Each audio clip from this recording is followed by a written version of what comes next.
I welcome you, dear friends, respected guests, and subscribers of my channel. Thank you all very much for following the new episodes, for watching the live streams, and right now, live, so to speak, you will be watching our conversation with blogger Denis Eliseevich. Denis, welcome. Hello, Alexander. Let's figure out what's happening and where we are now. Analysts say we're at a global turning point, so let's review everything step by step. The only thing I'll say about the format of our conversation is that it's unique, as always, specific, but very, very simple and clear. The QR code you see now on your gadget screen, on your display, is an opportunity to go and write whatever you want on the screen, your opinion, a wish, a suggestion, or a question. As usual, there will be a Q&A session at the end. We'll connect the broadcast chat, Shelest Viewers Club, and YouTube community so you can submit questions in advance. Please subscribe to the Telegram channel, both private and public, and to Denis Eliseevich. Links are in the description. We'll start with a poll in the chat for today's broadcast. Please vote, and we'll share the results at the end. Do you believe in a bright European post-war future for Ukraine? The poll is classic sociological. We even already have results, let's say, from sociologists. Yes, and here are the options we have. Yes, after the war we will live better. No, after the war it will be even worse. I don't care, as long as there are no wars and this one ends. And one more option, yes, but in the territories under the Russian Federation it will be better than in the territories that end up under Kiev. In general, these are the options. Opinions are divided as always. The question is multidimensional. The question is, well, unusual. But let's try to start with this, because sociology shows a fierce drop in Ukrainians' faith in a bright future by 10 to 12%. Do you think things will improve after the war, and where? Definitely yes, and not under the territory of the Russian Federation. I can tell you that firmly and confidently. Are you going to announce the results now or later? No, people will vote live during the broadcast and we'll add up the results at the end. I understand. Well, let's wait. My bet is yes. I'm not saying it will be easy or quick. I'll be honest with you, Ukraine will still have to go through a lot of hardship. But there is already, so to speak, a reward at the end, which even I didn't expect. The scenario according to which everything will unfold. Well, then let's shed some light on this scenario that will unfold. Right now, Zelensky is in Rome, waving from the balcony together with the Pope, giving, so to speak, a global speech, another round of worldwide recognition, and a whole conference on the reconstruction of Ukraine, which actually prompts us to think about the future. What kind of super prize did you, excuse my plain language, mention, and actually what are they negotiating or conspiring about in the capital of Italy? Well, in Italy they're talking about arms supplies. Someone from Trump's team announced this the other day, that's for sure. Another thing I noticed, if you saw the photo with the president of Italy, Zelensky is back in his olive outfit. He pulled out that old outfit again, even though recently he's been wearing more black. Now he's returned to his original style. So regarding the award, of course, I'm giving my own interpretation here. And that's just how I personally see it and what I like. Of course, the ultra-patriots won't like it, and the supporters of Russia won't like it either. For me, it's all the same. So, neutrality, armed neutrality in the Austrian format, no NATO. There won't be European Union membership either. There will be close cooperation in some special status, but not as a member, that's it. Russian and English languages, English in all major cities, Russian everywhere as well, and most likely, I don't know about de jure, but de facto federalization, and even within our structure there will be autonomies. Some territories will have autonomy status. That's the kind of future, no more discrimination, none of that. If this continues, Ukraine will be reduced to just 4 or 5 regions. But it's still going, right, Denis? For now, yes. But by late August or early September, political events will quickly begin unfolding around Zelensky and Yermak, possibly even sooner for Yermak. Amazing. We can already see it now. I'll hint at it. The first signs have appeared, but as I say, these are just the flowers. The berries will come later. Even today, former Trump advisor Vance Cortez published another article against Yermak. Before that, The Economist and Politico have already published several attacks against Yermak over the past month. They mentioned the sanctions that were also imposed on you. among other things, and much, much more. These are already the first signs. Next, someone from the green team, they won't have a choice. A few people will either have to, so to speak, betray the boss with all the dirt and save themselves and at least some of their property, or end up under United States sanctions, possibly with extradition, confiscation of property, and everything else, including bank accounts, of which they have many. And have you heard, for example, about the arrest and search by National Anti-Corruption Bureau of Ukraine at Reznikov's place the other day? Yes, after that search, the next day Reznikov comes out and says, oh guys, this war is going to last a very long time, almost 10 years. So we'll manage, we're strong, we're getting tougher. Notice, this came out in the British The Times, so basically the Americans. National Anti-Corruption Bureau of Ukraine, let's put it officially for now, suspect Reznikov of corruption, of terrible corruption during the war and in wartime. And then, just a day later, the British come in. Of course, they called themselves, Mr. Reznikov, could you please give us an interview? You are such a wonderful person. We're now very interested in how long the war will last and want to ask you directly. I also liked how they framed it for Reznikov. Until 2030 or 2035, I think he said. Will Reznikov or his family go to war, or will he just hold events about negotiations? I saw that banner, the announcement, well, it's just crazy. The whole country is upset about eggs costing 17. And this guy says, let me teach you how to negotiate. Then he writes, I'll show you how to buy eggs for 17 or something, which just mocks people and feels like a slap in the face.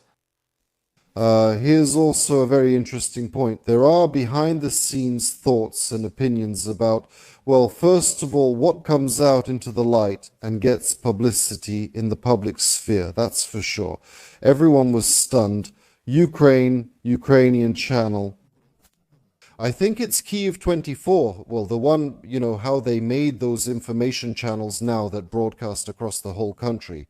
They replaced them with a telethon and only local channels remained. They kind of took over the information niche. Well, that's understandable, right? Yes. No one really challenges the norm, but at least they picked a niche or genre to stand out. Yes. To stay afloat, I mean, in terms of form, yes. In essence, there are some questions, but in form, these are kind of informational channels. Well, regional ones. Then the well-known political strategist Sergei Gaidai joins in and drops some hard truths, saying that Yermak needs to be urgently replaced, that he's a direct threat to national security, just says it outright. And the sooner the better, basically. Save the country. Yes, remove Yermak. This is something absolutely new in the Ukrainian media space, which is totally controlled, and even criticism of Yermak, criticism of the authorities, criticism of decisions like those made by Bezuglaya, or not so strange but still a bit, let's say, out of this world commentators, is still perceived as being under the system's control. But here, something truly anti-system is being voiced. So it turns out that the former advisor Vance broke through this crack. Yes, you surprised me. I hadn't seen Gaidai's statement.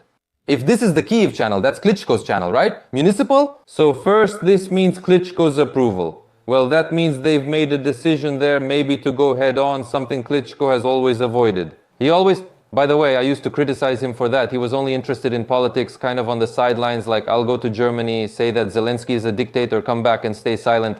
Haidai also never does anything for no reason. This man has always served someone his whole life. That's basically his political job. There you go. Recently, I don't know if you noticed, but that anonymous Petrov's channel was threatening him on Telegram. That the security service of Ukraine should deal with you, you're a Russian agent, the usual. But Haidai keeps going, so it must be sanctioned. Well, the Trump administration told Zelensky, I don't know exactly who, but off the record, that he should remove Yermak. It's fundamentally important, get rid of Yermak, but he hasn't done it yet. Today, Steve Cortes made a clear public statement as a former advisor. But here's how it works. Even after leaving officially, an advisor can still communicate what's needed for today's agenda for different reasons. That's why Zelensky will have to remove Yermak sooner or later, or they will both end up in a tough situation together. But the question is, when Yermak is removed, what will Yermak do? He won't rest on his laurels, and this will become a serious story. They're also changing the cabinet of ministers, which is significant. Did you hear? Zelensky assigned Sibiga or someone to replace ambassadors in all G7 and G20 countries. And the United Kingdom is a member of the G7 and Zaluzhny is there. And after his workout, Zaluzhny continued the struggle yesterday. Well, I mean, this is going to be a very serious story now. It's clear that Yermak will strengthen the verticals and ensure influence. Yermak is not like Bodan. I mean, we've seen Zelensky change two heads of the president's office. Bodan, who also clashed with Klitschko, swam in the sea in Odessa, ate shawarma at a gas station, and then he was replaced, yes. And he's kind of semi-disgraced, basically out of favor. They don't really bother him much. Maybe sometimes he'll give a sharp interview to Gordon. That was in the pre-war period. But basically, he left as Kolomoisky's former lawyer. Kolomoisky is in pretrial detention now and generally keeps a low profile. Sometimes they show him when he brings volunteer aid to the guys at the front, well, as he puts it. Sometimes he takes photos with oligarch Anishchenko, who jokingly calls him Ukraine's future president. Evening, a cafe, a photo with umbrellas in the background. Obviously, they were sitting, met up, as they say, had some drinks, and that's how Anishchenko decided to joke.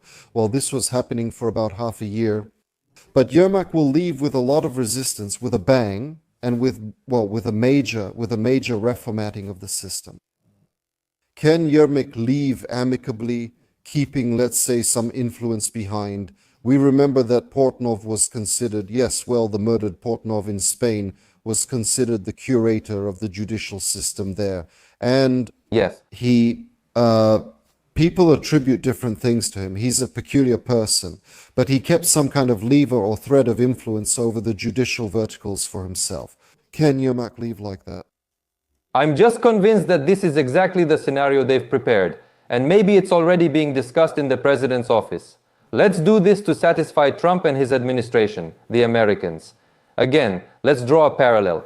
Recently, some important employee of the Ministry of Foreign Affairs said, Tiki is the last name. He says, we conducted these negotiations in Istanbul without actually aiming to achieve peace. It was just so that the Americans wouldn't accuse us of lacking the desire for a diplomatic solution. It will be the same here. Let's formally remove Yermak, who isn't constitutionally responsible for anything anyway. No one, me, you, viewers, or any Ukrainian citizen elected him. Yet his people will remain. For instance, his person could become prime minister, others take key roles, and Yermak would act as a true grey cardinal. I'm absolutely sure they'll go down that path. They've done this many times before, but it won't work with Trump. Why? You said it so confidently, I'm sure that's exactly what will happen. Why doesn't it work with Trump? Because Trump can tolerate some things for the sake of politics in certain situations. But when his patience runs out, his actions will be completely different. Now Putin will feel it, and Zelensky has already felt it a few times in small ways. They've annoyed him. There is the global Trump, the Trump administration, and before his term ends, they aim to make major changes in the world. Now this is about to start. Well, again, let's look realistically at Trump as a figure and let's say his words and actions. The problem with Iran hasn't been solved. It hasn't been solved. Israel, just like that, says, oh, if anything, we'll bomb the nuclear facilities again because they're not finishing anything there. They've already switched over to the Houthis. The Houthis are also, tough guys, sinking ships, shelling as well, basically. That's how it is, yeah. Nothing is working out in Gaza, although, of course, Vitkov gave some hope, said that maybe next week there will be a 60-day truce. But basically, everything is going well all over the place. So we understand that the same Nobel Prize for solving the Middle Eastern issue, the Iran-Israel war, well, that's a blown-up story. It's just that Bibi Netanyahu came to suck up, but in reality, nothing has actually ended. Everyone just kind of went to their own corners. But Ukraine and Russia won't just go to their own corners, because there's territory, borders, threats, forces, interests, intelligence agencies, including the British ones, after all. Let's go step by step. So, Trump, now Netanyahu, when he arrived yesterday, well, not yesterday, but these days he was having these important meetings. A number of important decisions were made. I just want to tell the viewers right away, you shouldn't expect any simple or quick solutions from very complicated situations, especially geopolitical ones. It doesn't work that way. Yes, sometimes politicians can make some bold statements like, so, we'll fix everything right now, but in reality it's a complicated process, and they understand that perfectly well themselves. That's why the Gaza issue will be resolved, but not as quickly as people want. As for Iran, Trump is a supporter of realpolitik. That means, well, let me put it specifically in a narrow sense. No one will overthrow any government in another country under Trump, but external circumstances will be created so that internal forces start this struggle, and then, of course, America will step in at the end and help. That's what was done with the Ayatollah regime. This Ayatollah regime will fall next year. But America is watching, observing how the internal forces will act. There's a prince from Iran living not far from here in Washington. You all know this well. And here... Oh, that's not going to work. That's not going to work. Well, wait a minute. Yes. This prince lost his temper and unfollowed both Trump and Netanyahu and everyone else in the world because, well, they used him, shook him up, and then shoved him back under the bench again, so sorry. Yes, there are other forces. There's another faction there as well. It's like Ukraine. They're waiting for internal action. Trump doesn't need a democratic Iran any more than Iranians do, or a democratic Ukraine, or peace any more than Ukrainians do. It won't be like with the Democrats and United States Agency for International Development interfering in internal politics, overthrowing and so on. They act a bit differently. You just need to understand that. By the end of Trump's term, the Ayatollah's regime will be overthrown first. Zelensky, Lukashenko and Putin will also be gone by 2029 and none will remain by 2030. That's how it works, so no need to rush with Iran. Yes, as many might want that or not, but such a result hasn't been achieved publicly yet. The first steps are done. I'm sure more bombings will happen. This isn't over. Look, all of this would be fine if it weren't for the fact that a really intense bombing of Ukraine has started like nothing we've seen before. Of course, they're lying to us, and to those Ukrainians they're saying, look, interceptor drones, look, 728, that's a new record low, that's really serious. That's a huge step forward in terms of weaponry and shelling. 728 targets, just think about that. They shot down 718, can you imagine? So before that, there were, let's say, I just remember these stats, I track them and sometimes post them when it's interesting. On my Telegram channel, there were, for example, 150 missiles flying, oh, nothing was shot down, or maybe half were shot down if we were lucky, right? But here, can you imagine, 97%, that's almost perfect air defense performance.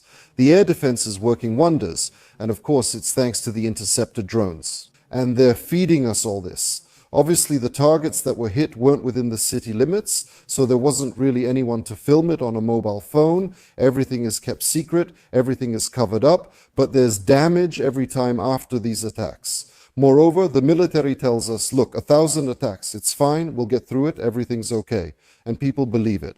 Why? You know, I think fewer and fewer people believe it. Propaganda, just like in Russia. When they put you in an information cocoon in a bubble like that and many people just can't see anything anymore. About the 700 targets, this will occur daily in fall and winter. What will Zelensky do? He just asked Trump again for Patriot missiles, and Trump said he'd give 10. But that will only shoot down 6 ballistic missiles. They're already trying to present this as a victory. Then Trump says, maybe I'll sell Germany 1 Patriot system for you. Well, it's definitely a cool system. It costs $1 billion, no doubt. But one system will save some civilian lives. Thank God. But this isn't a real solution. I keep telling my viewers every stream. They gave this and that. But what's next? What about tomorrow? Each day of the war will be worse than the last. We've seen this for 3.5 years. And things definitely won't get better during the war, so we need to look for a solution. So what should we offer Trump, Putin? What should society come to in order to truly solve the problem and end the war? But in our media, and among some military people, the Green Team trades territories, conceding some to Putin as a compromise, but disagrees elsewhere. That won't end the war. It might pause briefly, but in 5 years a new war will start for sure. That's not a real solution. These 5 years have coincided very clearly with the predictions you just made above, Trump's term. No, that's not going to happen. Look, that's what I was leading up to, that the solution to the war will be real, truly real. The memorandum will be signed in 26, I think in the spring. This year, nothing will be truly signed. Nothing will be signed diplomatically. Nothing will come into effect. Signed by whom, Dennis? I'll tell you by whom. So, it won't be signed by Zelensky, and probably not even by the person who takes over power from Zelensky. Most likely, it will be a third person. The Americans have to approve him, and he shouldn't be a charismatic or prominent politician. He should be someone with a narrow profile, who signs it and then disappears into obscurity, and no one is politically interested in him anymore. He won't have a political future, and he doesn't claim one, that's all. And no one will overthrow Zelensky, that's not what I'm saying. But the situation will develop in such a way that when society's trust in Zelensky collapses, and the pain threshold of the war is reached, another person will de facto take power, again approved by America. The society will support him, which is important, and the military will support him as well. That's how it will be. Zelensky won't sign anything with anyone. Pope Leo XIV, an American Republican, just a small side note, proposed to the Ukrainian President Zelensky to hold negotiations between Russia and Ukraine in the Vatican, according to the Holy See. This story is completely out of line with Russia's position, basically, that Russia plans to continue with Istanbul, and in fact, Istanbul is still ongoing right now. Well, some people say he's in a coma. You mentioned Tiki appropriately, that's right, you remembered, because Tiki, of course, he's a young fool, you know, when it comes to diplomacy. Sometimes he does something really strange. Like at the first JIDA, remember, he comes out and says, you can't imagine how important the role of personality is in long negotiations. Well, to put it simply, when you're sitting there, he wrote these memoirs, right, those on social media. When you're sitting there for 8 hours with such a colossal burden of responsibility, you really need to have nerves of steel, yeah, and endure these negotiations. When they met with the Americans, Rubio was there, right? And this Sergei Gaumerov, like, look at how tough our guys are. They're so exhausted. Well, it's nothing, it's all for the country. And this Tiki sometimes comes up with some really interesting nonsense. But essentially, Russians, what can you offer the Russians so that they would give up, attention, the Istanbul principles, the Istanbul principles? I'm not talking about any borders right now, but the Istanbul principles. They're pursuing this principle very, very consistently. What needs to be done so that instead of Istanbul, we get the Vatican? What do you think? Are you referring to the Istanbul principles in relation to Istanbul 2022 or just the location? If it's about the agreement, they clearly won't back down. Even if there's a Vatican involved, I wouldn't recommend viewers pay attention. I personally don't care if it's Istanbul or the Vatican. No one will agree in this format while Zelensky remains in his position. I also told viewers openly, even if Zelensky agrees to separate along the current demarcation line temporarily or permanently, Putin won't sign such an agreement with him. A lot changed in May. Based on what I knew about how Trump's team would act, I knew this plan. I made predictions with confidence. Guys, the war will end in May. But then the situation changed. There was a shift. Zelensky and Putin made it clear. We want to keep fighting. And Trump's team, okay, let's look at the ratings, the polls in Ukraine, the sociology. Basically, a lot of people don't mind, okay, let's wait and see what happens next. That's why I don't pay attention. They won't agree on anything, they won't sign anything, it's all just a diplomatic show. Yes, there will be a prisoner exchange, probably, thank God. Well, I'm very happy for these people. But that's not a solution to ending the war. That's not the point. Istanbul, none of this is serious. It's already July 9th, and we don't even know when Istanbul 3 will be, or if it'll happen. I predicted this. Nobody needs it. It's just an imitation. So how, in this month and a half, well, because August, September will bring a new reality, will we approach it from a position of military strength? I mean, at the front, we see tremendous progress. The numbers are breaking records. People, honestly, are breaking records. People, you know, a soldier's foot on the ground. That's what Budanov commented on, remember? He said, well, yes, Putin is right. Wherever they get to, that's where they'll get to. And as for you, go to the Territorial Recruitment Center. I told you, there will be a lot more grief. There really will be a lot. But unfortunately, that's how our people are. You have to, and I've been saying this for half a year now, you have to hit your head against every wall, step on every rake, and only then draw some conclusions. Many people today say, come on, I ask. If America stops supplying weapons, Biden's contracts end. and financial aid, including from Europe, stops, what happens next? No, that's impossible. Europe will help. I even saw a street poll on one of the channels. Everyone is sure that Europe will help. Europe must help. That's such a childish position. I'm being serious. There's another side. I saw you smiling at times, but I understand you want to stay professional. If you have regular guests or frequent visitors, I suggest you consider them, who have a completely opposite point of view. Let's organize a debate under your moderation so that they can say maybe what your viewers want to say to me. We will justify this position. Ukraine will not live under the Russian world. I can't predict which territories will stay with Ukraine. There are serious threats, but I can guarantee Ukraine will not live under the Russian world. Well, look, this concept, all of this, these are also purely propaganda cliches. You understand what I'm talking about. And here I don't want to get into a debate like, well, Eliseevich says this, or Shelest or some other guest. Well, what you're talking about now says something different. Everyone knows the cliche, but they don't understand the definition of the Russian world, which is also evolving. I have it clearly defined. And that's very important. Moreover, it's developing according to a capitalist model. Yes, by that model. Absolutely, many people remember that period when MAGA was compared to the modern Russian world. MAGA, holy MAGA. Now, it seems strange. Who was comparing them? Who was comparing them?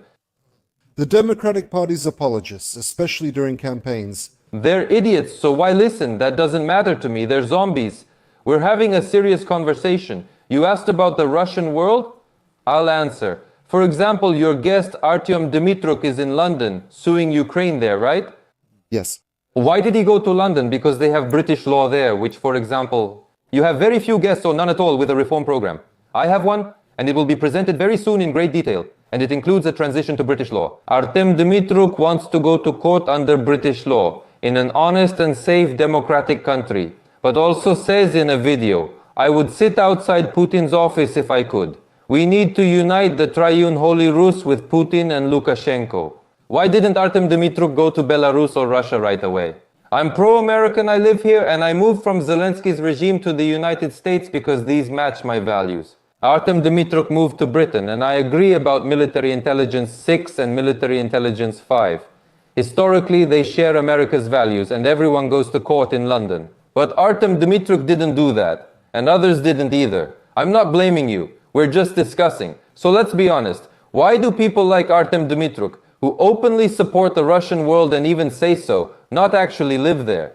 Listen, let's be honest here. If we're being open about it, then let's be fair. Where did those 300 billion of frozen Russian assets in the West come from? And where do the wives and mistresses of Russian oligarchs still shop for clothes? I mean, let's look at it this way too. I'm just giving you this as an example. Russia is actually closer to the West than Ukraine is right now.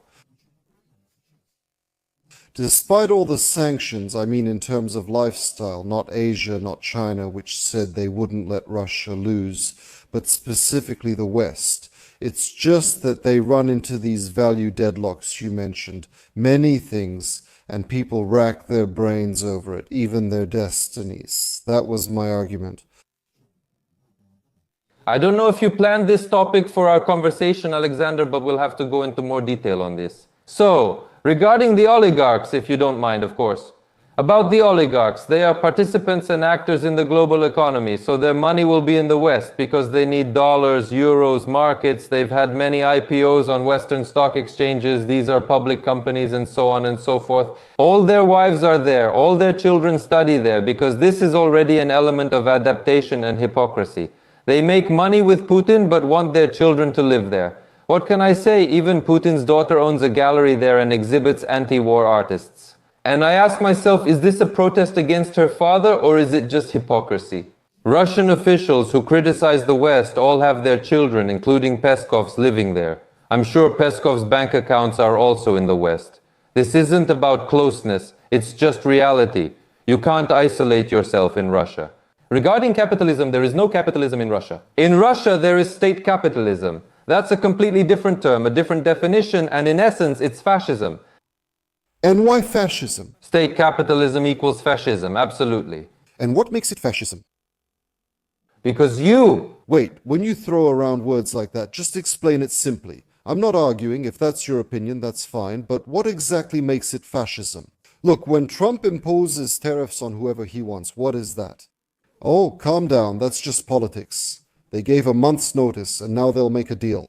That's just the face of capitalism. That's the real thing. Those are the values. But when private companies, the ones that left Russia, are replaced and Russia is closed off, for example, yes, with import substitution, but only through some countries that will then be sanctioned by Graham, yes, or say Trump is given such a tool, then you call it fascism. Explain this term, economic fascism. Not economic, but state capitalism, essentially equal to fascism. Yes, why? It's like a czar. Here it's Zelensky, there it's Putin. They both aim to establish state capitalism in Ukraine. This is completely Putin's model. You take all the key sectors under state control, the most profitable ones. In Russia's case, that's raw materials. You let the little fish handle the minor stuff and let them be. The state won't open a coffee shop or restaurant. In Moscow, nearly all restaurants are funded by people linked to Rosneft, Gazprom, or similar companies. When you say Russia is closer to capitalism, it's just the capital city. That's what dictators do, make impressive capitals. I've never been there and never will. Moscow is a super city. Well, maybe I'll go after Putin's regime falls. Moscow is a super city, with perfect roads and lots of money. Tucker Carlson even visited and praised Moscow. St. Petersburg is also a magnificent city. But beyond that, things aren't so great, to put it mildly. And what do you mean by beyond that? Well, smaller cities. No, look, who are you comparing it to? Well, to what? To America. Well, you just started drawing a parallel with America. Yeah, so with America, right? Yes. So in America, well, like, America is often seen as the symbol of capitalism, right? why is New York dirty? Bloggers complain while walking the streets, spitting and asking what's happening here. It's supposed to be the capital of the world, the Big Apple. Is there no one to clean up? No, look, New York is dirty, has homeless people and drug addicts. That's true. I completely agree. In New York, you have your rights, but the people who allowed this are idiots. Both New York and Los Angeles, where I spent time last year, are disasters now. When I visited Los Angeles in 2012 and California and San Francisco in general, they were very different. Now it's like an apocalypse, all because of those same idiots. That's why I call the Democrats zombies. And this is not part of Western values. It's a historical period with idiots who led to this situation. In New York, you have all your rights, but in perfectly polished Moscow, if you say a word of your opinion against Putin, you won't exist anymore. Tucker Carlson, whom I once respected more, praises it, saying things like, "Groceries are cheaper here, and the subway is amazing compared to New York's. Yes, it's clean, but Tucker Carlson would be killed or jailed in 5 minutes there." That's the key difference. Can I do it like this right away? Of course. Does Saudi Arabia have capitalism? You want a monarchy now? Yes, it includes some capitalism. Can you say a word against the crown prince there? I don't think so. I don't think so. We're just talking, right? I'm not a villain. Do you admit Russia is a monarchy? Yes? Well, it's more like an empire. Yes, imperialism, of course, I mean. If you admit Russia is a monarchy, there are no questions. Of course, you take Western civilization and its concepts, and then you take the Middle East. It's a separate life, a separate world. I think the Arab Emirates is a great country making progress, but there too... The reason I brought this up and jumped straight to it is not to compare systems or to call someone a monarchy or something else. I'll explain. So everything is good between Saudi Arabia and the Americans, right? And who are things not good with? Things with Russia are working out too. Everything will be fine. And with Ukraine? That's not certain anymore. That's not certain. But isn't Ukraine a wild roller coaster? We give weapons, then stop. It becomes an interesting story. So right now, in fact, if you look at this combination from a different angle, and we're talking about this exact combination, the first combination is Trump shuts down the satellites, takes away the aid, Kurdish is out, well, as a factor in this war. As they explained to us, all these territories of the Kursk region are a factor in the war. We would either exchange or somehow put pressure or secure Samis, secure other territories there, but that's all gone now. Literally, it just so happened, yes, during this period. Later, we see the whole story has been covered up. The front advanced, the movement of the front, then suddenly it kind of goes back again. So Zelensky is absolutely, well, kind of like, remember that puppet, the hand puppets. So he is absolutely just, Yes. he turned out to be completely controlled. So there's a call between Trump, Zelensky, and Putin. He calls Putin, and Putin tells him, no, I'm going all the way, I'm continuing. Zelensky tells him, yes, I agree to everything. So if you look at it from this angle, what could be the resolution of the war? I'll tell you what the resolution could be, but I have to respond first. You mentioned Zelensky, but earlier today we talked in detail about Tiki. Zelensky acts just like Tiki. Yes, Mr. President, I agree to everything, hangs up the phone, and then does something completely different. And of course, American intelligence and everyone else know that Zelensky is going to continue the war, and Trump knows this very well, which is one of the reasons why Zelensky irritates him so much, both historically and now. Now you're giving examples like Saudi Arabia, Russia, and Ukraine. Ukraine is a country on its last breath, in a crisis situation, in a mega crisis situation, absolutely without resources, and it needs to be saved. And what Zelensky is doing in relations with America is simply Zelensky's fault. We can't say that Ukraine is doing something wrong. Ukraine has never had proper governance. Regarding resolving the situation, as I already said, trading territories will lead to nothing. It's a foolish idea. It's foolish to even discuss it. A radical solution to the problem is needed, a creative, unconventional proposal. As I already said, if you tell Putin now, you need to outplay Putin. For example, to outplay Putin, it was necessary to make Russian the second official language when Putin was shouting about it. We corner him saying, fine, Russian is official here. Step by step, the same applies to other issues. Federalization was needed. He doesn't even sit and dream about it, but we do it. And this is what corners him and gives us trump cards we can rely on. So we come forward with a proposal, fine, denazification, we ban swastikas and all that filth under criminal charges and everything else. That's the solution to the problem. We can deny it, but I dislike fascism in Ukraine. There is no fascism in Ukraine. Certain clans funded it to create professional fascism and fuel the war. Yesterday I was shown a video from 2008 of a well-known figure. I won't mention his name. He's very prominent in the media now and aiming for the presidency. And in that video, he talks about the Battle of Kruti. Back in 2008, he dreamed of repeating the Battle of Kruti. Here you go. Endless battles in 2025. The country is destroyed. Here's my point. We need a different solution that no one mentions. Giving up parts of Kherson and Zaporizhzhia means nothing and solves nothing. It doesn't address the global problem. This abscess needs to be dealt with once and for all. Is it allowed to speak Russian in Ukraine or not? Is it allowed to have your own point of view in Ukraine or not? Today, Volunteer Petula said those people should lose their rights. You probably heard. I saw it, yes. Some say let them vote or be elected. Others want to strip their citizenship. This is just the start. I see where Pinchuk, the United States Agency for International Development Manual, all of it is heading. They're preparing something. Should we decide if listening to Russian music is allowed? And can I perform from home in Kiev like I am now? Legally you can. But in reality, you risk death or prison. Many such issues remain unresolved. Russia, we can't just move it to Australia. It's been here, it is here, and it will be here. Yes, Putin is a problem, so what do we do? I'm saying a neutral country, and Ukraine's destiny is to truly become a player in the global economy, a bridge of trade between Asia, Europe, and so on and so forth. Only focus on its own interests and remain neutral, not interfering. Yes, cooperate with NATO like Austria, but avoid conflicts and not, as Arakamia claimed, make Ukraine a global weapons production center. Okay, then there will be war forever in Ukraine. Ukraine should be a center of economy, trade, low taxes, and laws. Like Hong Kong near China, there are a lot of nuances, but similar.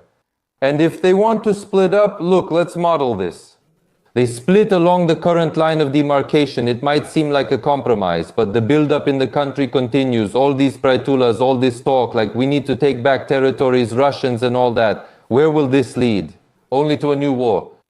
This is United States Agency for International Development and the globalist dream. To keep the endless war going, claiming to weaken Russia, but where does that leave Ukraine? Where are life, happiness, and joy? I see them teaching young kids in schools how to operate drones.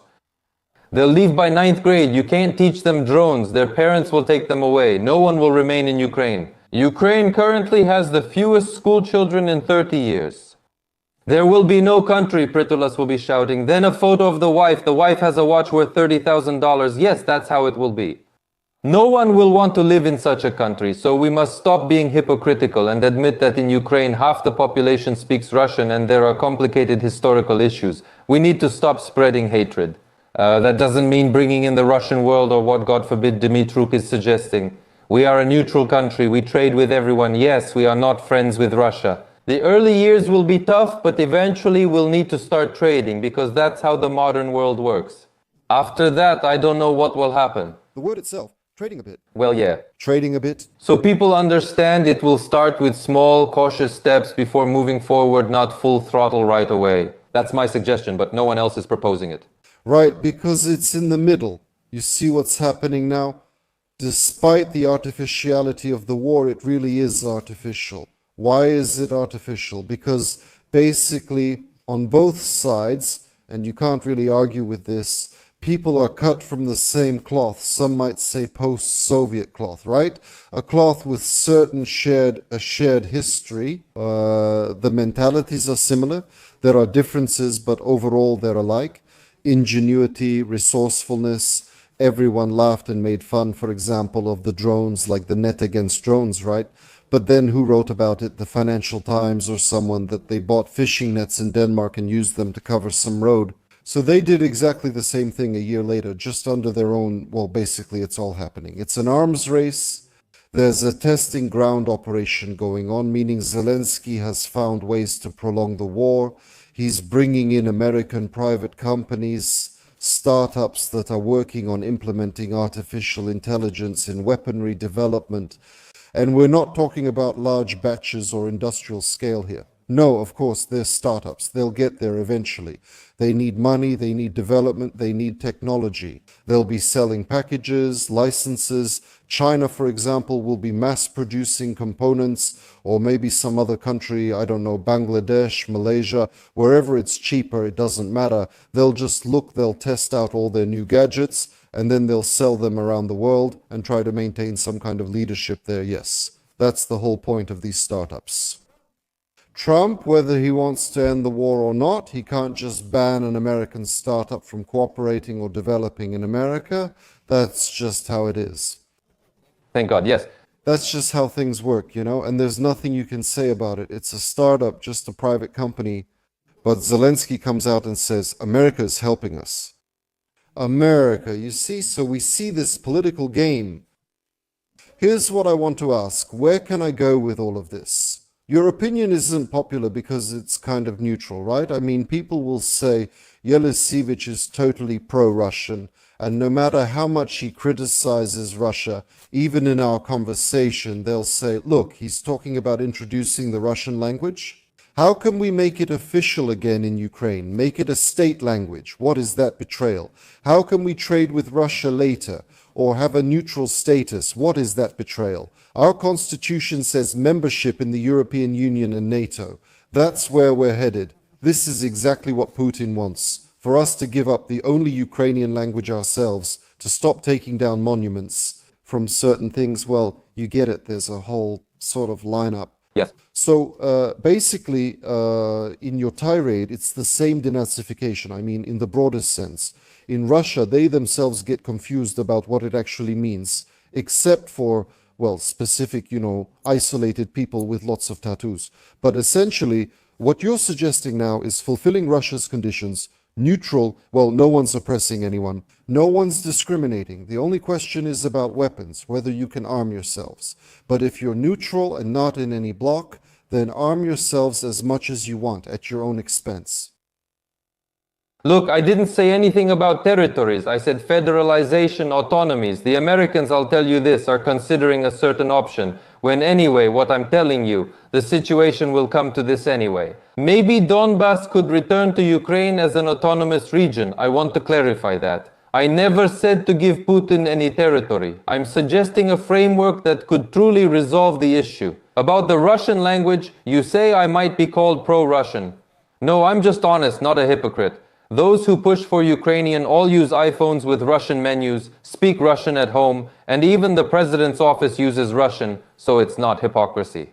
And it's just the fact that in Ukraine, half the people speak Russian, and most likely all of them really hate Putin and the Russian world, but they speak Russian because the Russian language doesn't belong to Putin. And that's just being honest, but in Ukraine today it's not common to speak honestly. You only have to support the leader. That's it. Otherwise you're seen as an enemy. In Ukraine now, being labeled Russian-speaking can happen just for opposing Zelensky, not based on language, as you know. What will happen to Zelensky? Isolation. I won't say prison. Prison is of course a possible scenario, but knowing how this works, I'd give it about 10%. There will be isolation. He will leave to live, maybe even in the United Arab Emirates. He will be forbidden from any media activity, just like opening the internet, looking but not being able to say anything, complete isolation. He might lose some of his assets. That's the outcome that awaits him. He won't be able to live in Ukraine anymore. Well, that's the exile plan, then let's start from that. Let's take it as a given, right?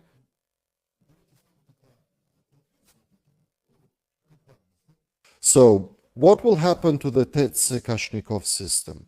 In recent days, I think you've also noticed Ukrainians are being torn apart again, and now over this issue too. Of course, there's the language, the church, the usual topics. Armovir, basically the dividing line is along Armovir, army, language, faith. Well, about the army. So, some Ukrainians are sending the coordinates of Tetseka to Russian war correspondents or Russian telegram channels. Can you imagine? Some Ukrainian soldiers are saying those who send the coordinates will catch them, track their coordinates, and send them to the same Russians, saying these are military units. Yeah? It's just amazing, Next, Tetseka says, we'll disperse. Since they posted the address, it turned out to be a hospital. So they quickly deleted it and said, hackers hacked us. Vinnytsia Tetseka, that's not true. Excuse me, there was no hacking before, but now they claim they were hacked. Everyone sees this strategy. They'll disperse and hide behind women. Children, the sick in hospitals, volunteers, well, in some way, right? The mobilization will continue. It will get even tougher. Maybe they'll be without uniforms entering private property, so the aggressive mobilization will keep going.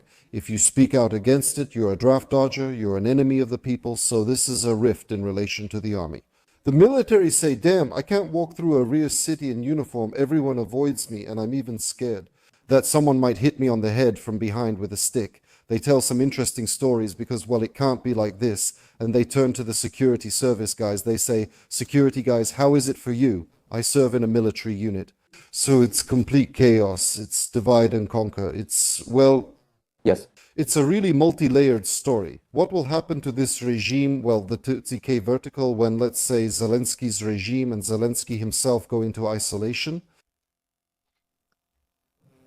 I'm not ready to talk about that right now because what I told you today is for after the war is over. According to this formula, people need to discuss it openly before we move on to this question. I think a lot of people still dream of taking revenge on Tetsekashniks, and this could become a personal matter. On the other hand, it's not just... Look, I actually found out recently that not all Tetseka are involved in lawlessness. There are Tetseka who more or less stay within some boundaries of law and morality. But the license for this kind of lawlessness was given in the end by Zelensky, right? What I mean is, someone is giving the orders to behave like this. Someone is allowing it. And that's the biggest problem. What you said, they post things. Today I saw a soldier share the personal info of someone who praised the strike on Tetseka. This is Orwellian. It's just Orwell happening in Ukraine today. This is what's really destroying the country. It's not about whether that citizen is good or bad. Honestly, being happy about this is likely immoral, especially if civilians died. Here's what we need to consider. What has the country become when a citizen who doesn't support Putin is glad about a strike on the territorial recruitment center? It's not about this person, look at what you've done to the country. And then that same military man who was posting personal data, I was sent this, he posts saying, I didn't swear an oath to this kind of people. The people aren't right. Everyone just has bad luck with them. And then another military guy saw this, and today he sends me a photo on Telegram of the one who posted in an expensive dental clinic. He was getting veneers. I think to myself, I'm all for the military getting paid, yeah. Dennis is a soldier, he's fighting. What if he's killed tomorrow without veneers? He wouldn't get it, with these toilets and all, of course. So that's permission. That's what it's all about. That's the whole point. The point is that during war, during chaos, I'm somebody and I'm making money. But if there's democracy and peace, then in society in the hierarchy, I'll probably be lower. This is just, I'm not saying everyone is like that. I'm talking about specific cases. This morning, I spent the whole morning watching this horror. If a soldier says, I didn't swear an oath to these people, remember, the people didn't change when you took the oath. That's it. And to say that this structure and what Praetula, the volunteer, was talking about is still alive, no, it's already falling apart, this structure. This won't lead to success. When I mention federalization, you say I'll be called Russian, but I'm also saying I want to join Western civilization. Yes, neutrally, as part of Western civilization. But what they're doing isn't Western civilization or the Russian world. It's something else. Just look at what's happened. Well, again, let's leave it up to the viewer to judge Western civilization and the Russian world. What do they have in common, and what is different? It's a pretty interesting philosophical discussion, because I'm 100% sure as soon as, well, you've heard of Pyotr Pavlov, right? You've heard of him. And Macron as well. Yes. Macron. Then there's Barrow, his foreign minister, saying, tough sanctions from hell, shut everything down completely, the oil industry, and so on. But Macron himself says, oh, no, wait, we can't break ties with Russia. And Petr Pavel says, all right, let's do it. And he basically suggested something similar. Not exactly like yours, but also a step-by-step plan, like, let's have a ceasefire, negotiate a peace agreement, and then restore, well, Europe. It's still one civilization, just with certain specifics, you know. Of course, war propaganda works wonders. Everyone understands this perfectly well, but this is a very important point. To sum up today's conversation, I suggest we look at the results of our poll. Do you believe in a bright European post-war future for Ukraine? 5% answered yes. After the war, we will live well. 23% said they don't care, as long as the war ends and there are no more wars. 35% said no, after the war it will be even worse. And 37% said yes, but only under control, but in territories under Russian control. Opinions are divided. Wait, it's really interesting to analyze this. You, as I understand, are among the 5% who think we'll live well after the war.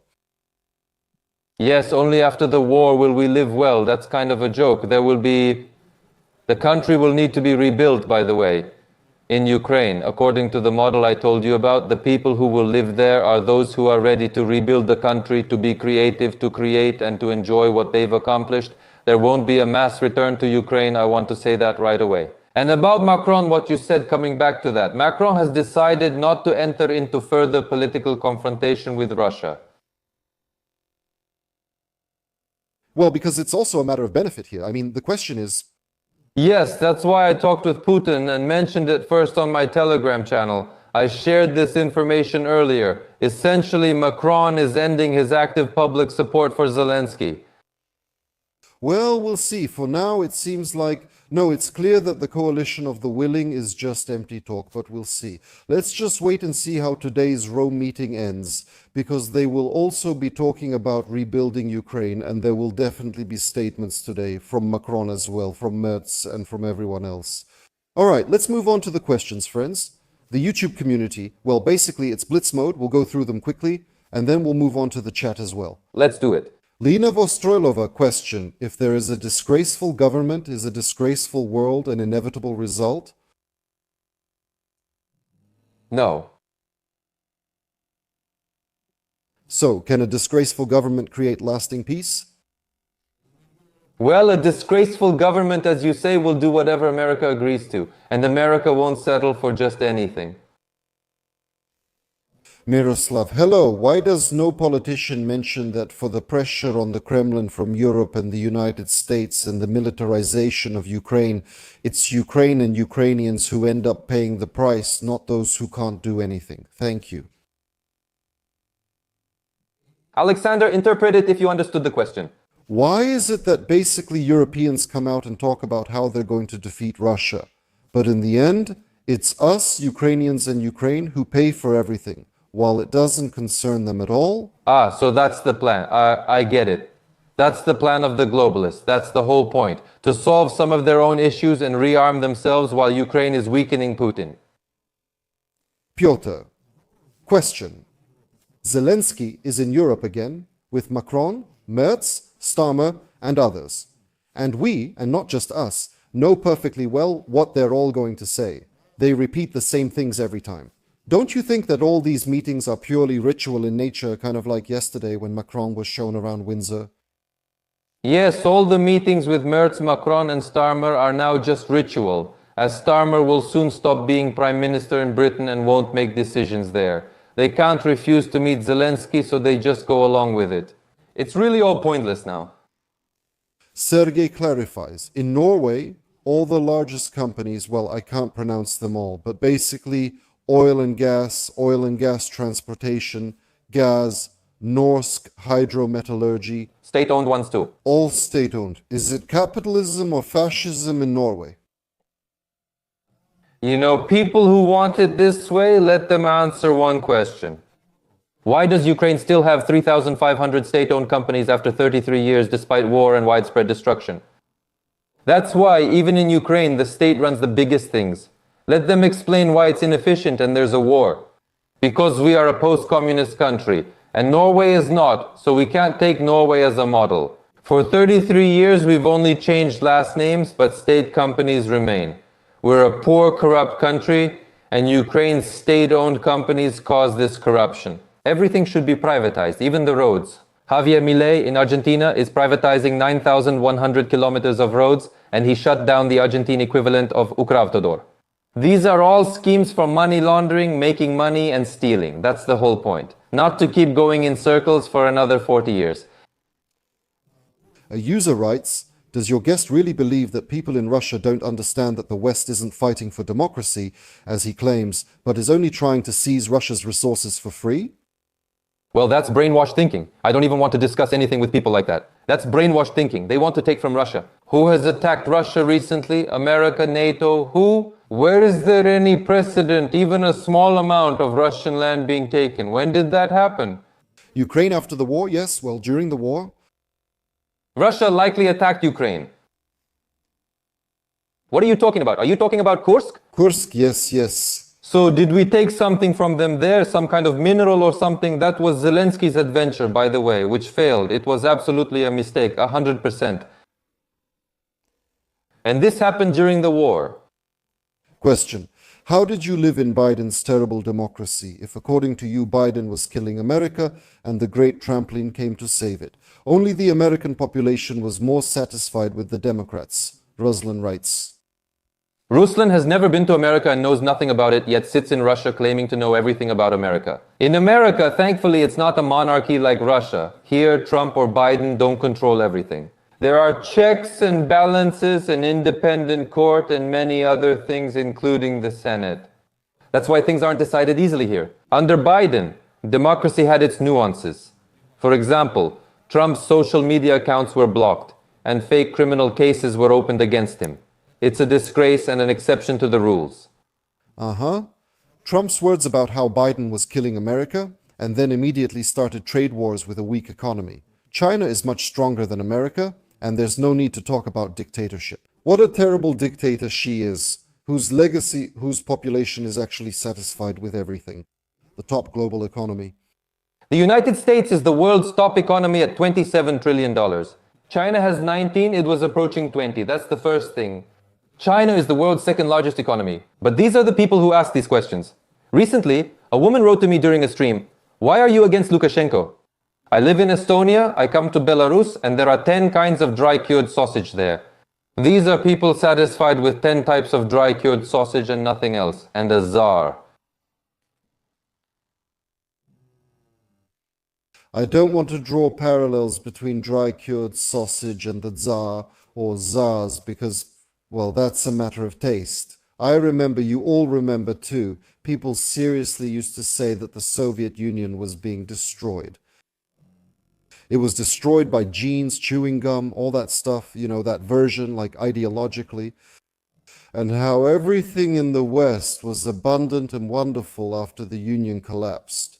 Basically, the resources shifted and were divided, and Europe, in fact, was built on these rich remnants, including those of the post-Soviet bloc, the Warsaw Pact and so on. Gleb, good evening. I have a question for the guest. Dennis, I read your Telegram channel. It seems like on other platforms you advocate for peace, but how do you envision it if your Telegram is filled with Russophobia and servility toward Trump? Should Ukraine be negotiating with America instead of Russia? So they've already mortgaged the land and resources. Does that mean water and air are next? No, there won't be any water or air involved. What I write on Telegram is exactly what I say. See, it's interesting. For this audience, I'm a Russophobe, and for those people, I'm Rusnya. That's the complexity of my situation.